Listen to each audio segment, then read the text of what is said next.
चलो बेटा, question number 2। मैं क्वेश्चन नंबर चेंज करने भूल गया। Question number 2। अब क्वेश्चन नंबर 2 को अच्छे से समझना है। क्या दिया है क्वेश्चन नंबर 2 में? वही है क्वेश्चन। फर्स्ट कितने टर्म्स है इसके अंदर? इसके अंदर भी पहले 4 टर्म्स लिखने, लेकिन यहां पर देखो क्या दिया है, modulus of B is less than modulus of A. मतलब जितने भी 5 बाइनोमियल एक्सप्रेशन दिए हैं उसके अंदर ए बी कोई ना कोई एक टर्म ए है, दूसरा टर्म बी है। अब ए और बी के बीच का रिलेशन दिया है, जैसे मैंने थ्योरी क्लास में आपको बताया था कि बेटा 2 नंबर में एक नंबर तो दूसरे से छोटा या बड़ा होगा ही। अब ये आपको अगर देखो यहाँ पर जनरल वे से दिया है, ए और बी का वैल्यू कुछ भी हो सकता है, इसलिए उनको ये कंडीशन देना जरूरी था कि भैया इन दोनों में से छोटा कौन है बड़ा कौन है, हम कैसे पहचाने। अगर पर्टिकुलर नंबर दिए हुए रहते तो आपको पता है कि बड़े नंबर को कॉमन लेना है। अब यहां पर देखिए कौन सा बड़ा है बताइए, अरे बताइए कौन? ए बड़ा है ना, ए बड़ा है।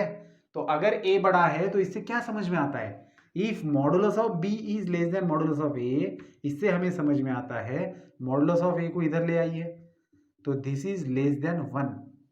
समझे बात को? जैसे पिछले पिछले क्वेश्चन के अंदर modulus of x is less than 1 दिया था, मतलब एक्स का वैल्यू न्यूमेरिकली लेस देन 1 है, ये बताया था।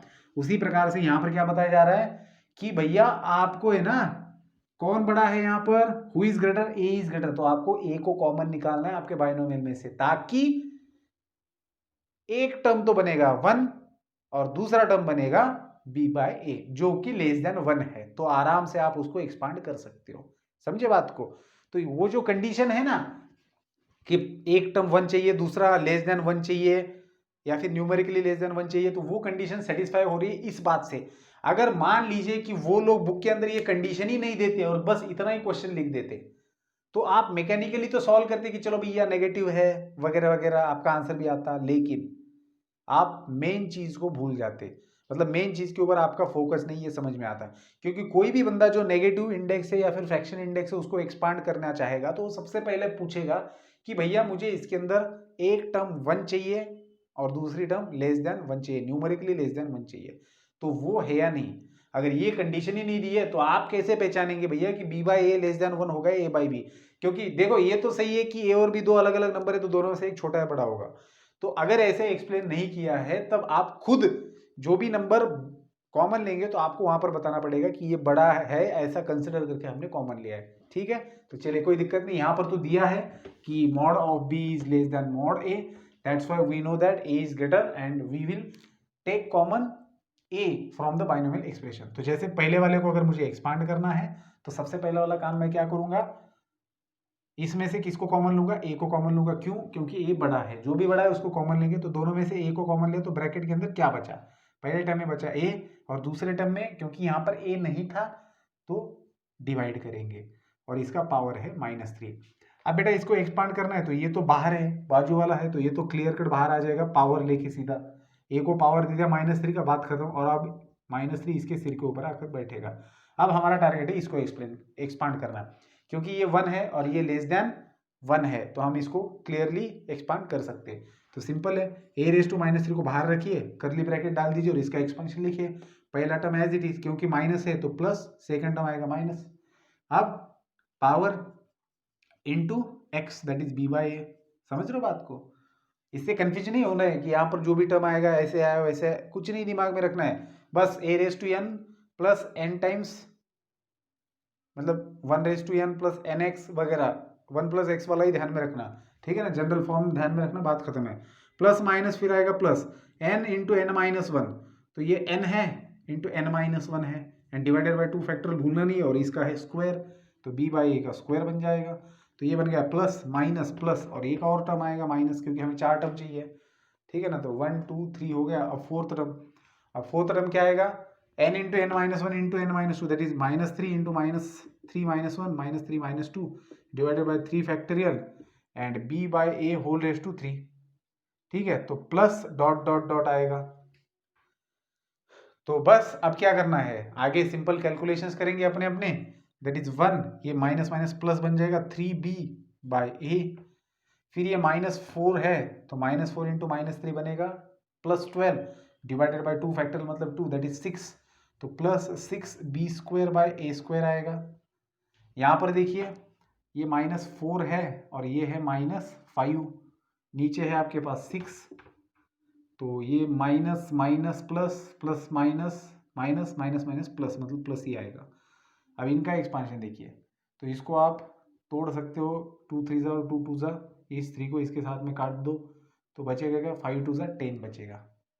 तो ऊपर बच गया आपके पास 10 और यहाँ पर है b cube by a cube और ये है प्लस डॉट डॉट डॉट। अब बाहर आपके पास ए रेस टू माइनस 3 है, इस ए रेस टू माइनस 3 से अंदर मल्टीप्लाई करो या फिर इसको ऐसे ही रखो, जैसे आपकी मर्जी। ऐसे ही रखते हो तो भी चलेगा, अगर इसको अंदर मल्टीप्लाई करते हो तो भी चलेगा। तो ऑप्शन के अंदर आंसर किस फॉर्मेट में दिया उसके हिसाब से करेंगे। तो बेटा ये था कि जब आपको क्लियरली बाइनोमियल के अंदर 1 नहीं दिया हुआ है और दूसरा टर्म लेस देन 1 है या नहीं पता नहीं है, तब उस सिचुएशन में आपको इस तरीके से इसको सॉल्व करना है। ठीक है, इनकी जगह पर्टिकुलर नंबर भी आ सकते हैं, पर्टिकुलर नंबर आएंगे लेकिन कोएफिशिएंट्स बन के आएंगे, क्योंकि अगर सिर्फ नंबर रहेंगे यहाँ पर दो तो मोनोमियल बन जाएगा, एडिशन हो जाएगा उसका। तो कैसे आएंगे वो, 2x प्लस 3x स्क्वायर, ऐसा इस प्रकार से आएंगे तो उनको आप एक्सपांड कर पाएंगे। ठीक है ना, मतलब दो अलग अलग टर्म्स आएंगी, लाइक टर्म्स नहीं रहेंगी, ताकि वो मोनोमियल ना बन जाए। तो इस प्रकार से था एक्सपांशन पहले वाले का। अब इसी प्रकार से आपको बाकी के भी करने हैं, क्या दिक्कत है। हर एक के अंदर क्या करना है, देखो यहाँ पर ऊपर कंडीशन दे रखी है, इसलिए हम हर एक्सपांशन को करते समय ए को ही कॉमन लेंगे। आपके दिमाग में ये क्वेश्चन नहीं आना चाहिए कि हम हर इसके अंदर ए ही क्यों कॉमन ले रहे हैं, क्योंकि ऊपर दिया है कि दोनों टर्म में से ए बड़ा है, तो जो बड़ा है उसी को कॉमन लेना पड़ेगा। अब क्योंकि इन पांचों एग्जाम्पल्स के लिए आपको यही कंडीशन यूज करनी है, तो हर किसी को एक्सपांड करते समय आपको ए ही कॉमन लेना पड़ेगा। समझे इस बात को। तो बिल्कुल कोई भी दिक्कत नहीं है बाकी के एग्जाम्पल्स को करने में आपको। चलिए मैं फिर भी आप लोगों को चलिए ये वाला करके बताता हूँ, फोर्थ वाला। तो फोर्थ के अंदर क्या दिया है, a minus b whole raise to minus 1/4 दिया है। ठीक है, तो हम लोग क्या करेंगे, इसको अभी एक्सपांड। तो इनमें से किसको कॉमन लेना है बेटा, ऊपर देखिए a बड़ा है तो a को लिया कॉमन, तो ब्रैकेट के अंदर क्या बचा, 1 माइनस बी बाय ए। ठीक है, और रेस टू क्या आएगा, -1/4। तो a रेस टू -1/4 तो बाजू में हट जाएगा, और जो अंदर का बचा हुआ है उसका एक्सपांशन हम यहाँ पर करेंगे। तो 1 minus b by a whole raise to लगा, तो यहाँ पर लिख देता हूँ मैं होल रेस टू -1/4। अब इसको एक्सपांड करेंगे हम इसके अंदर, तो ए रेस टू -1/4 है और ब्रैकेट यहाँ पर करली ब्रैकेट नहीं भी देते हो तो भी चलेगा। अब यहाँ पर आपने दिया है, सो पहले तो 1 आएगा, 1 का पावर ये होता है लेकिन कोई फर्क नहीं पड़ता इसलिए हम 1 ही लिखते। तो 1 यहाँ पर माइनस आया है तो पहला टर्म प्लस है तो दूसरा माइनस, फिर n मतलब -1/4 इंटू एक्स मतलब b by a, plus minus अब आएगा प्लस। अब क्या होगा, n into N minus 1 that is -1/4 into -1/4 -1 और डिवाइडेड बाय क्या होगा 2 फैक्टोरियल, और यहाँ पर क्या आएगा b बाय ए का होल स्क्वायर। ठीक है, तो प्लस माइनस प्लस, अब यहाँ पर आएगा माइनस, तो फिर आएगा -1/4 -1/4 -1 -1/4 -2 divided by 3 factorial into b by a whole raise to 3 और प्लस आएगा डॉट डॉट डॉट। ठीक है, अब बेटा यहाँ से आगे तो आप कैलकुलेशन कीजिए, साइन वगैरह प्रॉपर रखिए, और ज़रूरत मतलब अगर आपको लगता है तो ए रेस टू -1/4 से अंदर मल्टीप्लाई कीजिए या फिर बाहर ही रखिए। ठीक है, तो जैसा ऑप्शन रहेगा उस हिसाब से आपको कैलकुलेशन करने पड़ेंगे। तो ये था बेटा सॉल्यूशन फोर्थ वाले का। तो इसी प्रकार से बाकी बचे क्वेश्चन भी कीजिए। अब यहाँ पर हम लोग रुकेंगे इस वीडियो के अंदर, जहाँ पर हम लोगों ने क्वेश्चन नंबर 2 खत्म किया है फ्रॉम एक्सरसाइज 4.4। अगले वीडियो में मिलेंगे नेक्स्ट क्वेश्चन के साथ में, that is question number 3 from the same exercise. Good bye.